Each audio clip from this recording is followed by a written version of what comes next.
Here we have the problem, if you want to call it that, of a little older child. This is my grandson Blake and my son Brett. Blake is about 19 months old. He's at the age where he really doesn't take direction very well and may not cooperate very well.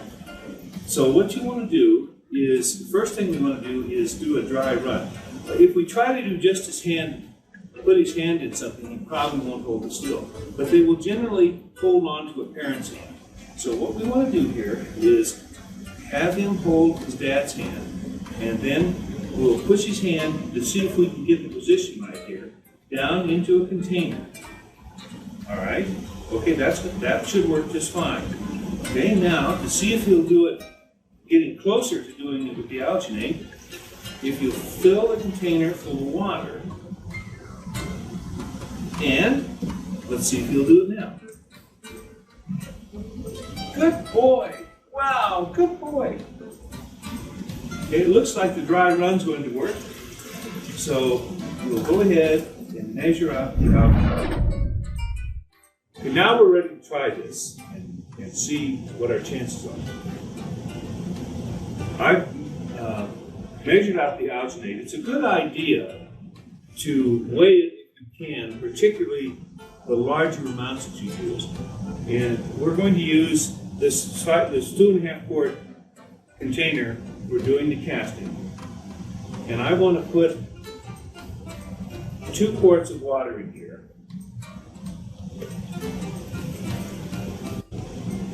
And approximately an equal amount by volume. However, as you can see, the water is at this level, and I weighed this out to be careful, and it's just a little bit less for the alginate.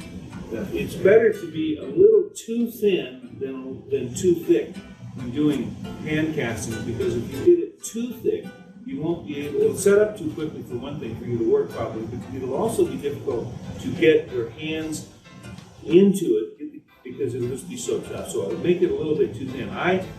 You can go ahead and do it by volume, but in this amount, make it a little bit less alginate than an equal amount.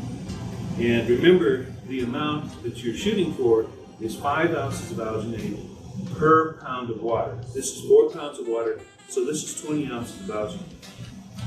This doesn't give us enough room in this container to mix this. So what I'm going to do is put the water into one of these 2-gallon buckets, and I'm going to mix it with an electric mixer. I'm going to mix it with an electric mixer because I would have a little bit of trouble getting this mixed with a whisk in this amount of time. I want to mix for about a minute, very quickly, then dump it back into the container, and then have Brett and Blake put their hands in it. Set the timer.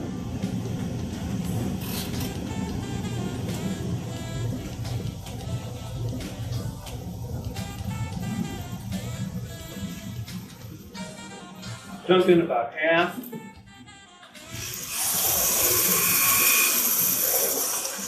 Get it wet. The rest of it.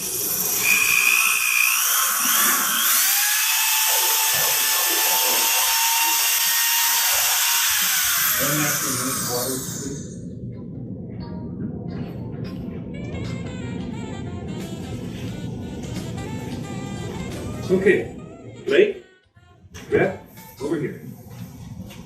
Okay, now I'll spread a little on the hands. Ooh, it's a little cold. It's only about 80 degrees. Okay, put your hand in. Go ahead, it's okay. See what I mean by problematic? Laura, would you come over and hold the sleeve up? Thank you. Put it in there. Good boy. Should set up any second. That's 2 minutes, 2.5 minutes. You're doing a good job. You are doing such a good job. Yes. Oh, just a minute. Sometimes making little noises and things, and maybe picking this up and wiggling around again will make them stop moving. Yeah. Again, this, for some reason, wiggling it makes kids calm down. Generally. probably 7. Yeah. Let's go ahead. Turn a little bit more toward the camera. There you go. Now, generally have dad just pull his hand out of mom. And then, oh, Blake, beat him. And if the hands come out nice and clean, you probably have it. Good job. We got a little bit on his clothes, as you can see, but the alginate will come out of your clothes. You want to pick it off as best you can, and then if you scrub it with a little scrub brush and some soap and then throw it in the washer, it usually comes out. Now what I'm going to do is put the plaster in, and I'm just guessing at the amount. I'm going to take 2 cups of water, and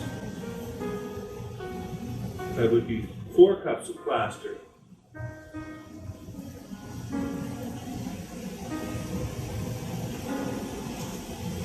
And I'm just guessing from experience that looks like it would be more than enough. The plaster you can still go ahead and mix with the whisk because you've got plenty of time to mix the plaster.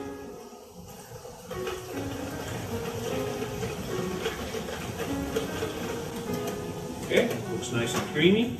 I'll go ahead and try to get the bubbles out of it by shaking it around and around, tapping it.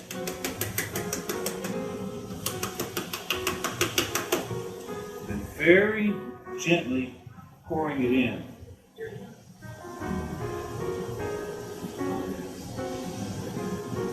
Trying not to make any bubbles as you do it. Fill it about half full. Tip it every which way, hoping that you'll get to all the little fingertips, for example. Shake it. A little more.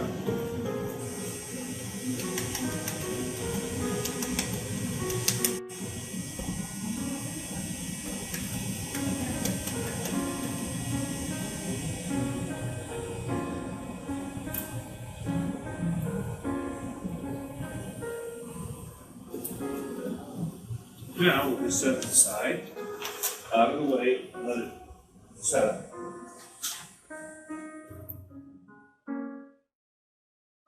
When you're demolding something in a slightly larger container, sometimes shoving a splitter down in here will cause it to come loose. There it goes. Feels like a big hard-boiled egg. You've done a child's hand again because his little fingers may have been sticking out. So we're going to be really careful not to break them off. So we cut this.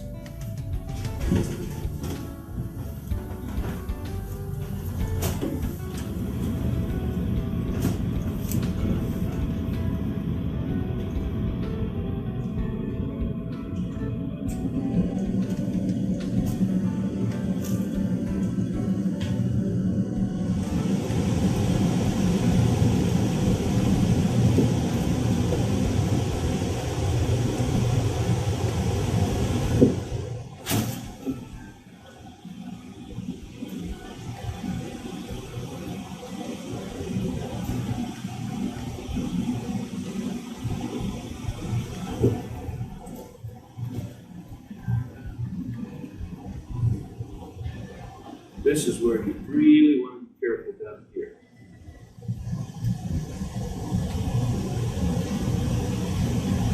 I spotted one bubble that will be easy to repair. Otherwise, so far it's been pretty close to flawless. As you can see, here's my son's hand. Still some alginate here. We'll dig that out in a second. But there are no real bubbles except one under this finger, which will be very easy to repair, and I'm going to do that right now.